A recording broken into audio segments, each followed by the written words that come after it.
皆さんこんにちは。今日は静岡県の三保の松原というところを紹介します。三保は場所の名前です。松原というのは松がたくさん生えているところです。松は今左側に生えている木です。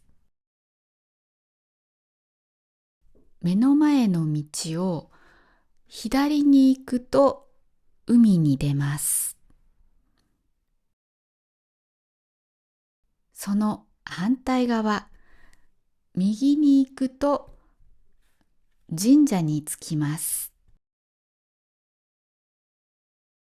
神社までのこの道は神の道と呼ばれています。道がまっすぐです。神の道という名前が似合います。500メートルあるんだそうです。遠いので神社には行きません。お腹が空いたので何か食べることにしました。安倍川餅というのはお餅にきな粉をかけたものです。きな粉は大豆を粉にしたものです。何かお探しですか？今サクッと食べれる何かあります？サクッとですか？おでん。おでん。静岡っておでんが有名なんですか？本当だ。おでんは普通は冬に食べることが多いです。冬になるとコンビニなどでも売っています。でも静岡では夏でもおでんが売っているそうです。では何がいいかな？じゃあ、大根と卵とこんにゃくとさつま揚げ、大根、卵、こんにゃく、さつま。あ、すごい。はい、ありがとうございます。安倍川餅。これはね、うちの本物だからね、徳川の時代から作ってますから。徳川の時代というのは江戸時代です。江戸時代は260年間続きました。江戸時代の最初の将軍、徳川家康の名前は誰でも知っています。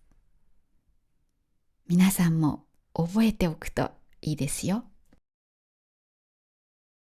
そして安倍川餅という名前は徳川家康がつけたと言われています。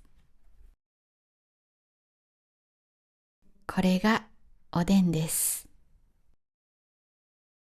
こちらの黄色いのが安倍川餅です。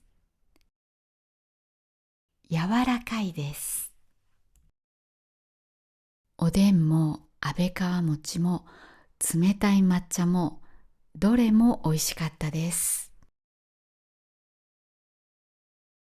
お腹もいっぱいになったので海の方に行きましょう。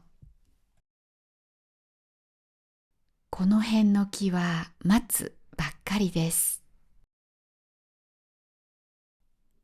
松がたくさんあるところが松原ですが、松原は海のそばにあることが多いです。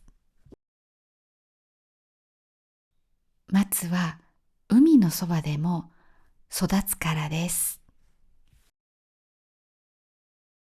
そして海から吹く強い風を止めたりもしてくれます。ここには古い松もたくさんあります。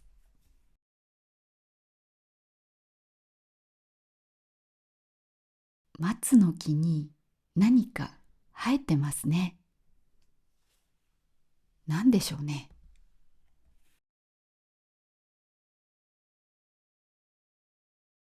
三保の松原は世界遺産の一部になっています。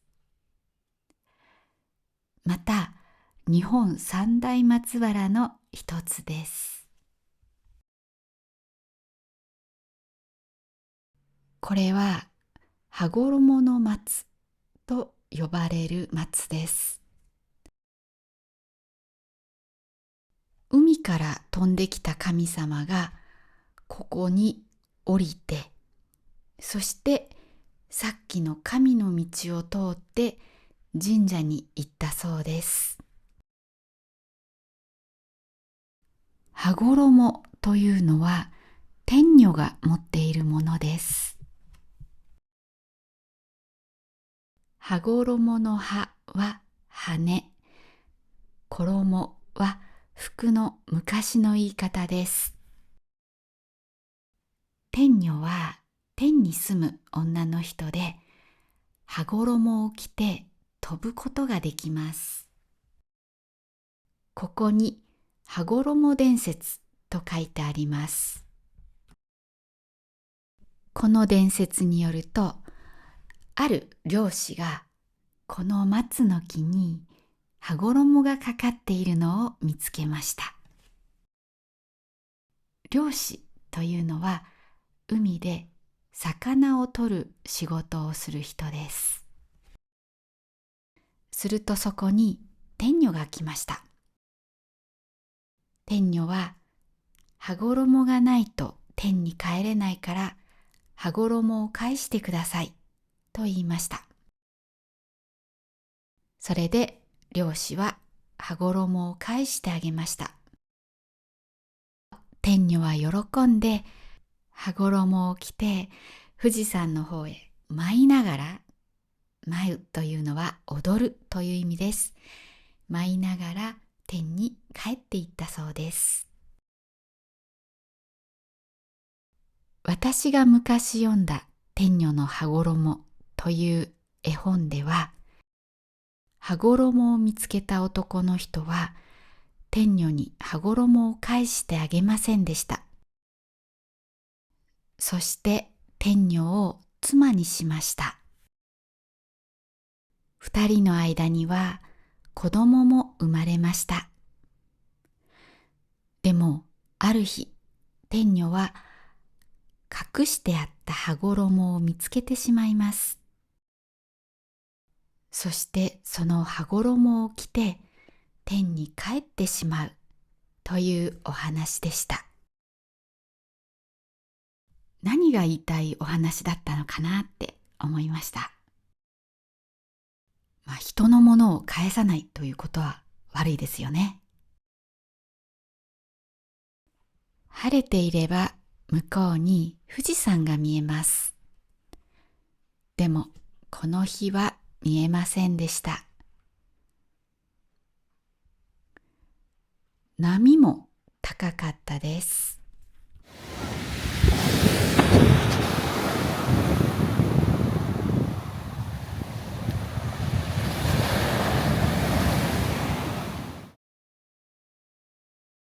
こういうのを波が高いと言います。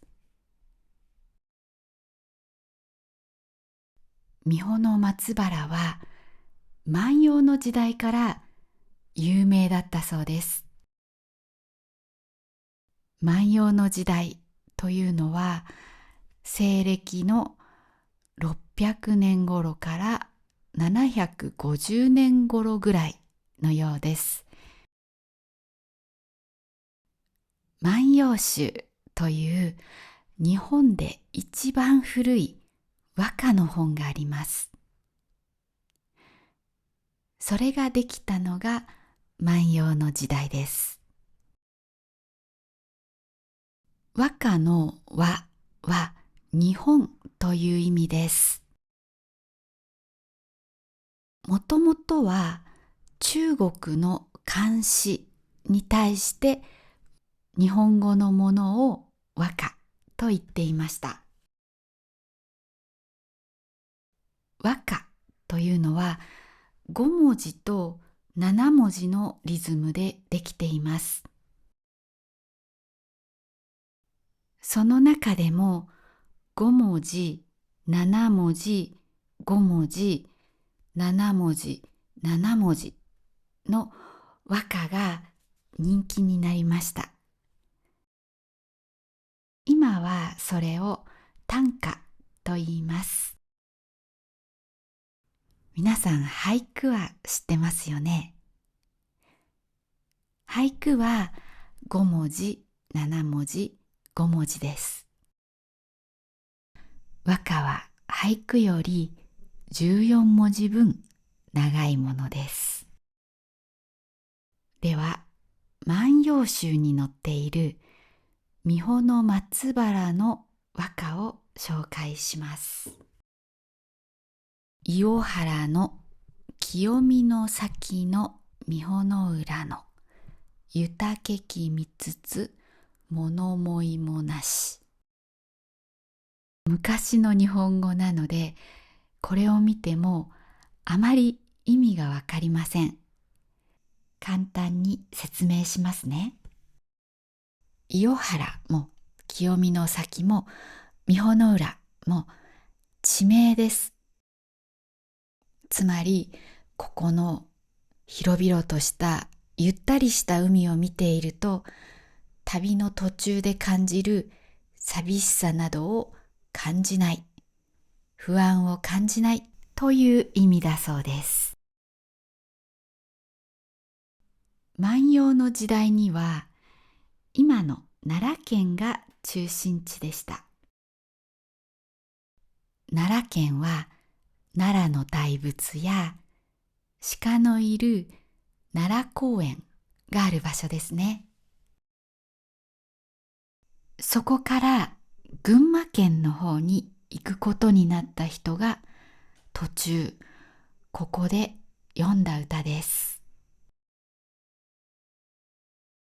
和歌や短歌のことは歌と言います。そして作るよりは読むと言います。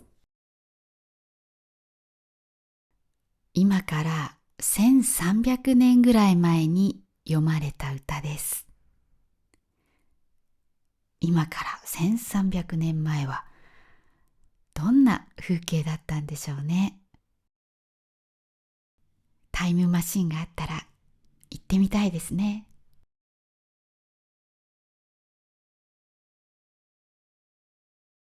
帰る前にガソリンを入れました。コンビニで飲み物も買いました。お願いします。今日はご利用ですか？はい、お願いします。お願いいたします。年齢確認をお願いいたします。身分証明書の提示をお願いする場合がございます。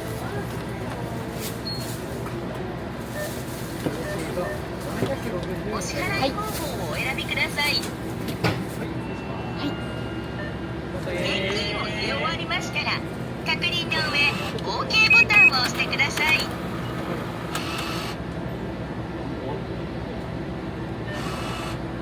お釣りとレシートをお受け取りください。お取り忘れにご注意ください。ありがとうございます。ありがとうございます。ありがとうございます。夕方の赤い空を夕焼けと言います。焼けているように見えるからです。きれいな夕焼けを見ながら家に帰りました。ベニー・ワンさん、ウィリアム・ダウニーさん、リリーさん、毎日さん。Thank you so much for your super thanks. I really appreciate your continuing support. Lastly, let me share a comment with you. It's from, again, Lily さん。I truly love your videos and look forward to them every Sunday as part of my weekly study routine. This is exactly the type of content that I need to get a feel for daily life in Japan. I've been watching this channel for a few months now, and it's helped with recognizing patterns in speech to make my Japanese sound more natural. Though I'm not a complete beginner, I especially enjoy learning new vocabulary which is something I notice I'm weak in, and therefore not exactly comfortable speaking yet. I'm working toward moving to Japan in the next few months, and your channel is a wonderful resource for getting comfortable with not only the language but the culture. 本当にありがとうございます。リリーさん、ありがとうございます。I'm really happy to hear from so many of you that you've made my videos part of your Sunday routine. You mentioned that speaking isn't comfortable for you yet, so I recommend trying shadowing and practice speaking Japanese out loud as much as possible. Little by little, you get used to it. I wish you a wonderful time as you move to Japan. I really want to help Japanese learners improve their Japanese, and I like you to speak with confidence. That's why I created a course to help you improve your pronunciation, rhythm, pitch accent, and intonation. If you want to feel more confident when speaking with Japanese people, please check out my subscription course. You can find the link in the description. Thank you for watching until the end. If you enjoyed this video, please give it a thumbs up, share it with your friends, and subscribe to my channel. Have a great day and see you in the next video.